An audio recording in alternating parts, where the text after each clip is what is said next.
Bonjour et bienvenue sur Info 83. Merci d'être avec nous. Nous sommes en télétravail comme des milliers de Français d'ailleurs.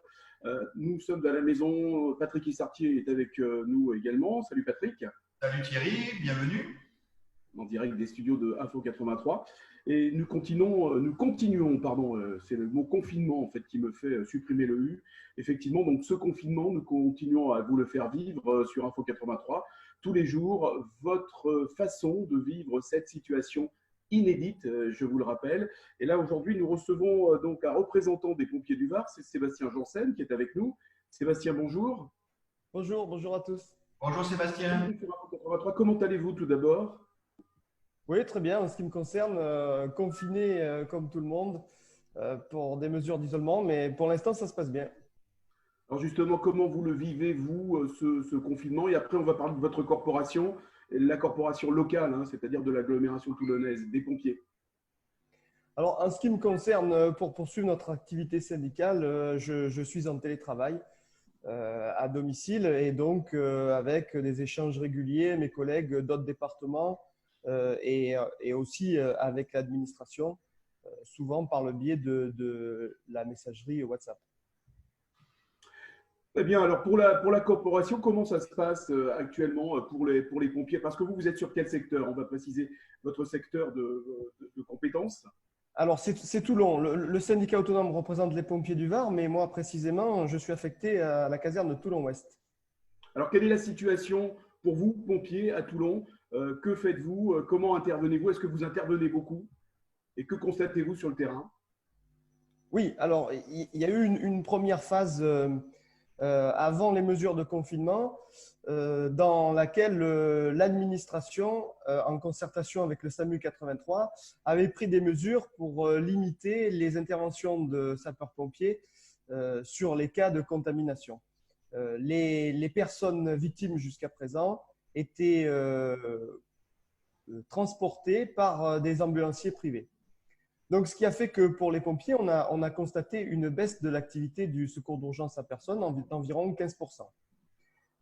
Depuis la période de confinement, depuis le 16 mars, c'est ce qui a permis et c'est ce qui a autorisé l'administration à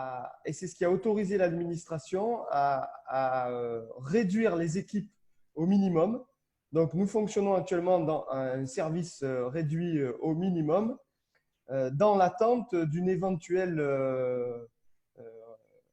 augmentation des interventions puisque nous sommes pas encore, nous n'avons pas encore reçu la vague comme c'est dit dans les médias, contrairement à la région Hauts-de-France ou à la région Grand Est. Alors, Sébastien, on parle beaucoup aujourd'hui du manque de masques, de manque de gants pour le personnel de santé, pour ceux qui sont en contact avec le particulier qui est susceptible d'être malade. Vous, qu'en est-il de votre matériel, de vos matériels de protection? Alors malheureusement, nous ne faisons pas exception à la règle. En revanche, le dispositif jusqu'à présent, puisque les sapeurs-pompiers sont de toute façon tout au long de l'année euh, formés pour faire du transport de personnes atteintes de maladies infectieuses, quelles qu'elles soient.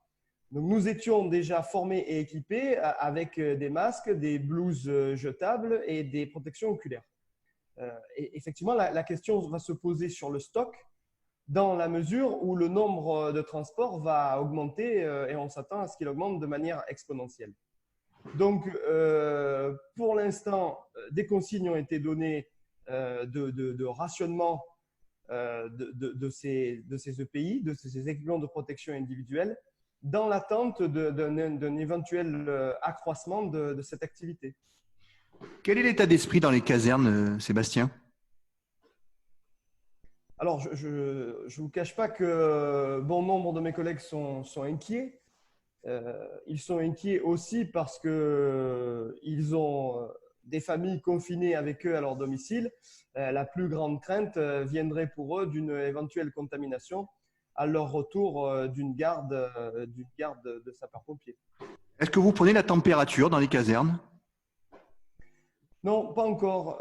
C'est une mesure peut-être envisagée par l'administration. On va attendre de voir l'évolution des préconisations parce que là encore, ça évolue tous les jours en fonction des annonces du gouvernement. Et puis, on a un service de santé qui est au fait de ça et qui, au jour le jour, adapte ces mesures. Je voudrais juste préciser qu'on a commencé à voir malheureusement quelques-uns de nos collègues contaminés, testés positifs au Covid-19.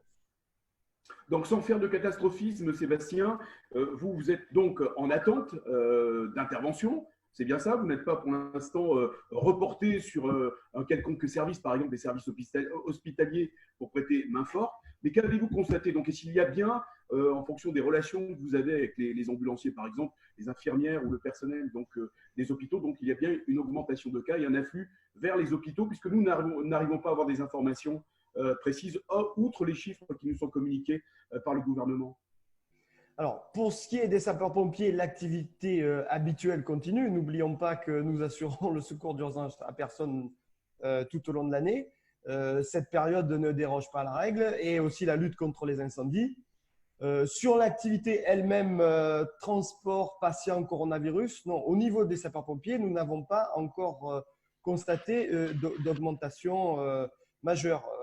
On s'aperçoit que pour le département du Var, on en est à 186 cas recensés depuis un jour ou deux.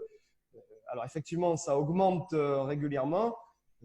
Pour l'instant, comme je vous le disais, on n'en est pas au niveau de nos collègues de la région Hauts-de-France ou du Grand Est, où là, on a pas mal de difficultés aussi pour les sapeurs-pompiers dans l'approvisionnement par rapport à ces masques. Sébastien, dernière question. Quel est le message que vous pouvez passer aux Varois essentiellement pour vous faciliter la tâche et pour qu'il y ait le moins de problèmes possible? Alors, le message, il est le même partout. On le voit sur les réseaux sociaux. Restez chez vous. Voilà, restez chez vous. C'est véritablement la première des mesures barrières à adopter. Et puis, faire preuve peut-être d'un peu de civisme, de solidarité encore plus que d'habitude. Voilà, l'entraide est quelque chose connu chez les sapeurs-pompiers. Si nos concitoyens nous entendent et qui peuvent faire preuve de cette entraide autour d'eux, eh bien, tout le monde ne s'en portera que mieux. Merci beaucoup, Sébastien Janssen. Que peut-on vous dire? Sinon, prenez soin de vous. On a besoin de vous, bien sûr. Merci en tout cas d'avoir accepté cette invitation sur Info 83. Merci à Patrick Issartier. Et on se retrouve très, très vite sur Info 83. Merci, Sébastien Janssen. Merci.